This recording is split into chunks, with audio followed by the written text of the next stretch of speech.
brought to you by Silver Pumps. Top quality और consistent performance के लिए सिर्फ सिल्वर पंप्स नाम याद रखना। उन्होंने राजस्थान पर डायरेक्ट हमला नहीं किया। राणा सांगा का अपना इतिहास है, 100 युद्ध लड़े, 100 के 100 जीते। एक भी युद्ध खुद के परिवार के लिए नहीं लड़ा। ये मिस्टर जो रामजी लाल सुमन है समाजवादी पार्टी के, उनसे ये पूछो कि उनके दादाजी को कोई गाली दे, गलत बोले उनके लिए, जो भाषा उन्होंने प्रयोग की, तो उनको कितना बुरा लगेगा। आप उस महाराणा सांगा के वंशज, उनके परिवार के लोग आज भी हिंदुस्तान में हैं। मेरे पिताजी को या मेरे दादाजी को कोई गाली देगा तो खाली थोड़ा ना जाएगा। मैं नेता हूं, इसलिए मेरे सामने कोई खड़ा होकर गाली देगा, मैं इलाज कर दूंगा उसका। क्या बात कर रहे हो आप, कैसे गाली सुन लेगा कोई आदमी। जब देश में भ्रष्टाचार के खिलाफ देश का विपक्ष का नेता राहुल गांधी बोलता है तो आप उनके साथ करीब 60, 70, 80 सांसदों को बाहर निकाल देते हो लोकसभा से। रामजी लाल सुमन में आपको कौन सी सुगंध आ रही है बीजेपी के लोगों को? आपके पास बहुमत है, आप निकालिए, बाहर कीजिए। राणा सांगा का अपमान कब थमेगा, घमासान, इस पर बातचीत करने के लिए हमारे साथ कांग्रेस के कद्दावर नेता प्रताप सिंह जी खाचरवाल साहब मौजूद है। सर, राणा सांगा का जिस तरह से देश की सबसे बड़ी पंचायत में अपमान हुआ, उसके बाद संग्राम लगातार बढ़ता जा रहा है। करनी सेना इसको लेकर काफी आक्रोशित है। कांग्रेस का क्या स्टैंड? देखिए, राणा सांगा इस देश के धर्म और संस्कृति के दिल के करीब है, और राणा सांगा और मेवाड़ का इतिहास हिंदुस्तान के हर आदमी के दिल को छूता है, क्योंकि वो सब जानते हैं कि इनका गौरव, स्वाभिमान, शौर्य और बलिदान है, वो काबिले तारीफ है।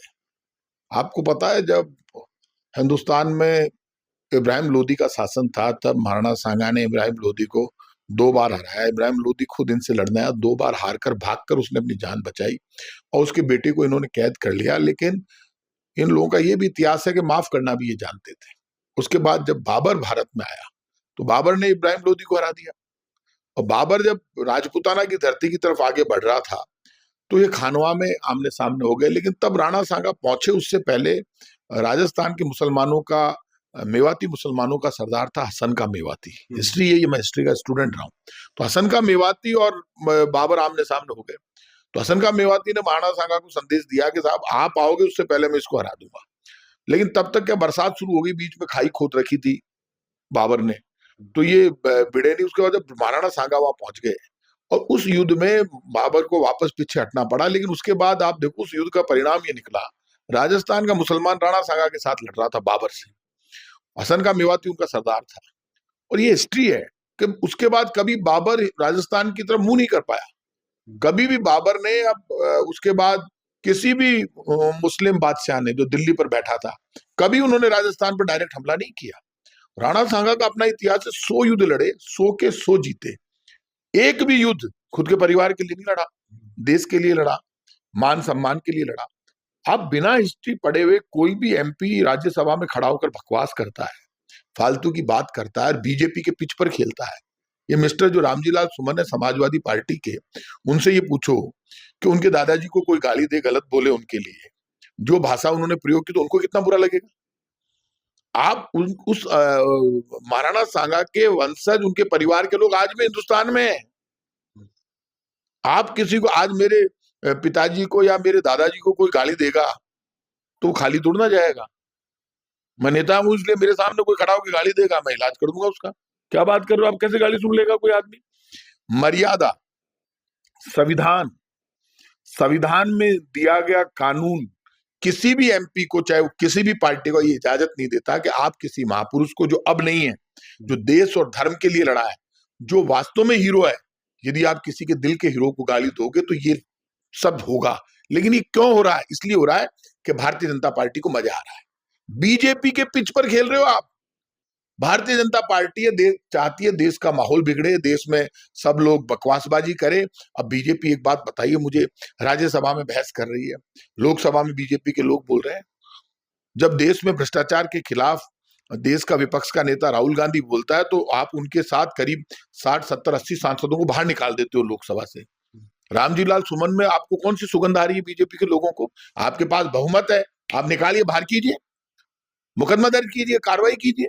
आप चाहते हो कुछ हम करें नहीं और लोगों में विरोध और टकराव हो, और ये जो झगड़ा डाइवर्ट कर जाए, ये किसी जाति और धर्म का झगड़ा नहीं है, एक नेता ने बेवजह पॉलिटिकली बीजेपी को फायदा पहुंचाने के लिए बकवास की, महाराणा सांगा के खिलाफ बोला रामजी लाल सुमन, और ये अखिलेश यादव जी नहीं समझ रहे हैं उनकी जो ये आप मुझे बताइए कि महाराणा सांगा और उनका परिवार, महाराणा सांगा की फौज में सबसे ज्यादा दलित और आदिवासी थे।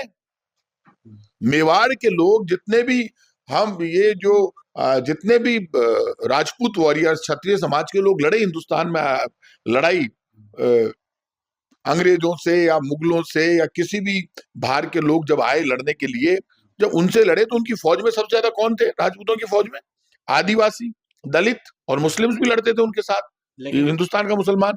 तो जब उनके साथ यही लोग लड़े, अब वो रामजी लाल सुमन कह रहे हैं कि बदतमीजी कर रहे हैं कि मैं माफी नहीं मांगूंगा। मत मांग और बोल, गालियां दे, तेरे घर में तेरे को यही सिखाया जाता है, बोल बकवास कर। अरे यार शर्म कर काका, मैं भी मिनिस्टर रहा हूं, इतना घमंड।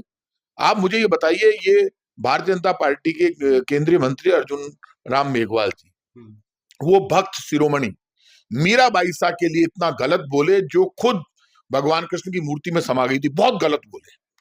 मैंने खुद ने खुलकर चैलेंज किया और सबने कहा, तो वो आदमी चला के बीजेपी के लोग, उसने तुरंत माफी मांग ली दूसरे दिन और खुद को पीछे हटा लिया अर्जुन राम मेघवाल ने। अब रामजी लाल सुमन के दिमाग में बैठ गया कि मैं इससे दलितों का नेता हो जाऊंगा। बिल्कुल नहीं होंगे।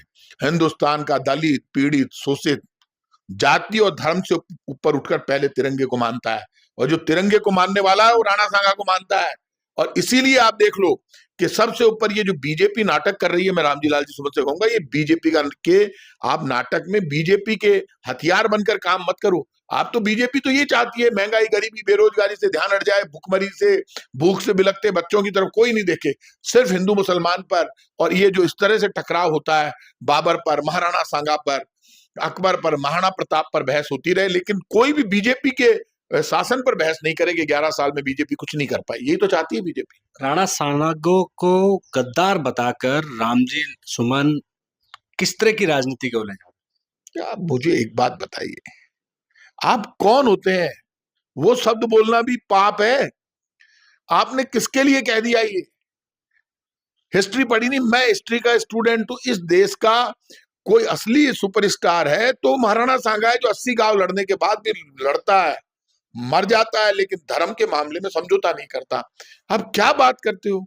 शर्म नहीं आती? कोई भी आदमी बकवास कर दे। आजादी के आज सिर्फ 76 वर्ष में, 76 वर्ष पहले इस देश में जागीरदारी प्रथा थी। सब लोग मिलकर इस हिंदुस्तान के सम्मान के लिए लड़ते थे, मरते थे। आज आप इतनी गंदी भाषा में प्रयोग कर रहे हो, और हम वोट के लिए इतने भिखारी हो गई हर पार्टी के लोग कि वोट के लिए आप गलत को भी सही बता रहे हैं और हर बात को सही साबित करना चाहते हैं। संविधान में तो आपको ये नियमों के तहत तो ये जगदीप धनखड़ जी बहुत बड़े वो बनते हैं, संविधान के विशेषज्ञ। बड़ा मजा आ रहा है उनको राज्यसभा में सभापति बनकर बैठकर उस बात पे चर्चा। अरे 1 मिनट में जो गर्म हो जाते हैं जगदीप धनखड़ जी, गर्म नहीं हो रहे। आप उसमें सभी जो अधिकार राज्यसभा के रूल्स रेगुलेशन उसके अनुसार आप रामजी लाल सुमन को बाहर क्यों नहीं कर रहे? जगदीप धनखड़ जी कर सकते हैं लेकिन नहीं कर रहे। लोकसभा से आप किसी को भी बाहर कर सकते हैं कांग्रेस के उसको, लेकिन सपा का जो सांसद उसको इसलिए बाहर नहीं निकाल रही बीजेपी को मजा आ रहा है इस पिच पर खेलने में। लेकिन अखिलेश यादव कह रहे हैं कि कई महापुरुषों को, इतिहास को लेकर एक तरफा अध्याय है वो लिखा गया था और जिस पर राजनीति भी हुई। आप मुझे एक बात बताइए, महाराणा सांगा को तो खुद बाबर ने महान वीर और हीरो घोषित किया है, खुद के बाबर नाम, जो लोग कहते हैं उसे खुद ने लिखा। उसमें कहा है कि बहुत बहादुर और ऐसा मैंने लड़ने वाला नहीं देखा। इससे तो क्या तारीफ करेगा? ये तो कहानी लिखा हुआ। वो उनकी छोड़िए, किसी भी हिस्ट्री में एक भी जगह राणा सांगा के लिए गलत शब्दों का प्रयोग नहीं है, किसी हिस्टोरियन ने नहीं किया। मुझे बता दे। अब वो झूठ अपने मन से बोलते रामजी लाल सुमन, तो उसका कोई इलाज नहीं है। वो कह रहे कि राजनीतिक फायदा पहुंचाने के लिए किया। क्या का राजनीतिक फायदा? आज वो वहाँ कांग्रेस के सांसद हैं मिस्टर प्रमोद तिवारी, उन्होंने कहा देश के हीरो हैं। सब कांग्रेस की तरफ उन्होंने अपना वक्तव्य दिया। अब मैं ये मानता हूं कि हमें ये प्रयास करना चाहिए। बीजेपी चाहती है कि देश का माहौल बिगड़े, कोई बीजेपी पर, बीजेपी के शासन पर चर्चा नहीं करे। क्या राणा सांगा को लेकर जब राजस्थान विधानसभा में इसको लेकर श्रीचंद कृपलानी ने सवाल करने की, बातचीत करने की, चर्चा की बात रखी थी, तब कांग्रेस के विधायक हरिमोहन शर्मा ने कहा कि ये उचित नहीं है।